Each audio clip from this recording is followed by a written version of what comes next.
Okay, welcome to part two of my two-part series here of printing award-winning T-shirts. This was the separations from the first impressions award we won. Um, so this was CMYK. Um, Honestly, people get a little confused about what CMYK printing is and what it can be used for. So CMYK printing is not for spot colors. It's not for big bold areas.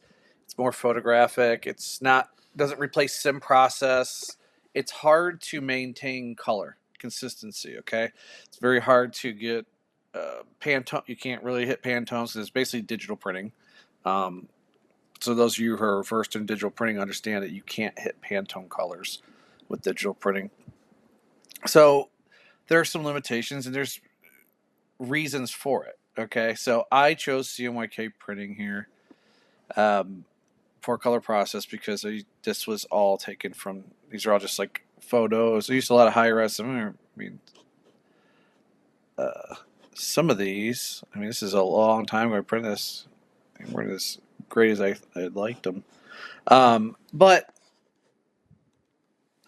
what I want to kind of talk to you about is how I did the separations and then how we got it to press.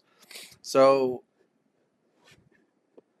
no matter what, anytime you're doing four color process, whether it's on white, dark colors, doesn't matter.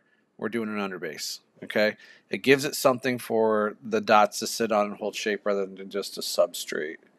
We're not doing a solid underbase. We're still using some of the sugar color through to help blending. So I'm going to show you. Here's our underbase for this one here. If you look over here, I've got the info bar. And if we go here, you can see we're 90% in here. So very few solid areas in here. The text is obviously 100% because we're going solid white. We've got some more solid areas, but you can get to here with 60, 40, 50%. I mean, there's some smaller dots in here. Nowadays, with LEDs, everybody on LEDs, I try to take out every dot that's under 10%. It just makes things a little cleaner for everybody. Metal halide, we would pull, we were pulling 3-4% dots at times. Metal halide, I know some people who are still doing that. We would, like this one here, this was all 65 line, halftone. When we outputted it, obviously we're, and I'll explain mesh counts after this. But so we got our underbase set here. And then with CMYK, it's actually YMCK. So you see yellow comes next, then magenta, then cyan, then black, and then we use our highlight white. That'll lighten it up. Everything when you're doing when you're doing separations, it's understanding what things do on press. So you need to understand where your press is at, how much, what's your normal dot gain. Without like densometers and those sort of things is kind of a crapshoot, but you're going to get a good, decent idea of where you're at, right? So I know, for instance, let's close all these out. Here's magenta. Magentas gain a lot. Reds gain a lot. That's why we normally would put reds last in a sim process job, so we don't get or reflash immediately after. So magenta here, where we got to be careful with magentas is in the blues and making blues and purples. They can get real lost at times. Like, so for instance, I'm going to show you. All right, so for a magenta here, we'll look at this, we're at 30-40%. I know that on my press when I was printing, how I had it set up, I would, I'm probably gaining, standard is pretty much like 20%. CMYK inks are, process inks are thinner or more translucent, I should say. So you don't have the dot gain as much.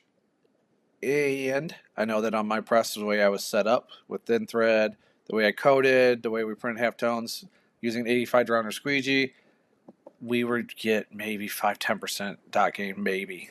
We weren't getting the dot gain that normally we would. But I want to show you, so let's just go up here. Let's go to adjustments. Let's go to curves here. So you can see the tonal range in here right now. If we were to boost these things up, do you see how it starts to get, see how dark it gets? So, for instance, this is going to kind of represent dot gain. This is maybe like what you'd see on press if you get too heavy with things. So in that instance, you're going to cut these back, knowing that your end product is going to end up looking like this. Okay, so we cut them back a little bit. So the key to really getting good at this sort of thing is, obviously, one is getting your press dialed in. That is number one. You cannot print 4-color process. It's a waste of time doing it on trying to do it consistently with a manual. You need consistent pressure, speed. You need consistency when it comes to a 4-color process. So, and then you need to understand how, if you have dot gain, how does dot gain work on your press? You can't have somebody else tell you what it is. It's what works on your press with your setup. And you just need to have a good grasp of screen making. That is the absolutely crucial part of 4-color process printing. So, that being said, when I make screens for any kind of sim process or for 4-color process, there was a special way we did it that I was taught years ago by the man Joe Clark, who's the godfather. Some of you maybe read his book, Control Without Confusion. And he's all about, that's where I get all my process stuff, is all from him. So we printed these. This is 65 line on 280 35 mesh, so thin thread. 280 mesh, 35 was the diameter. We held some really, really good dots. I don't understand the math, but it works out. So for instance, like this one, our underbase was a 230 40, no, 230, yeah, 230 40. And then we were 280 35 for all the top colors. Okay, so now how we coded for specialty, for process, for sim process, 4-color process, we would code. We used roller frames, generally 28 to 32 newtons. We were really high tension. We used 85 diameter squeegees. We basically printed like graphics for clean, crisp halftones. Coat 1 and 1 on these screens with the sharp side of the scoop coater. Let them dry, and then we come back again, and you'd fill it a face coat on the inkwell side with the sharp edge. And what that does is RZ plays more of a factor in it than EOM. RZ factor is the smoothness of the emulsion of your screen. So the faster we can print, the smoother without any kind of chatter. We're going to get cleaner halftones. Stuff's going to sit on top of the shirt. It's less pressure because you're not dragging. You're not creating drag. It's just smooth across there. And then coating on the inside as well creates a funnel for those halftones to kind of fall through and just kind of sit, instead of getting hydraulic pressure to push them out through a deeper well and plopping out on the shirt, if that makes sense to anybody.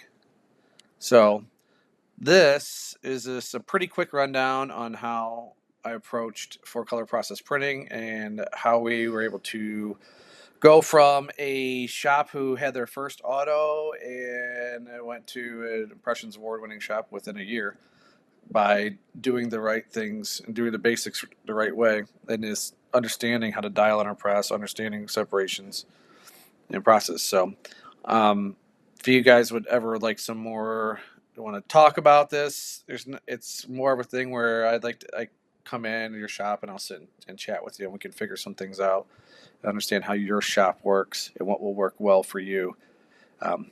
It's not very much of a standardized process, but we can get you dialed in.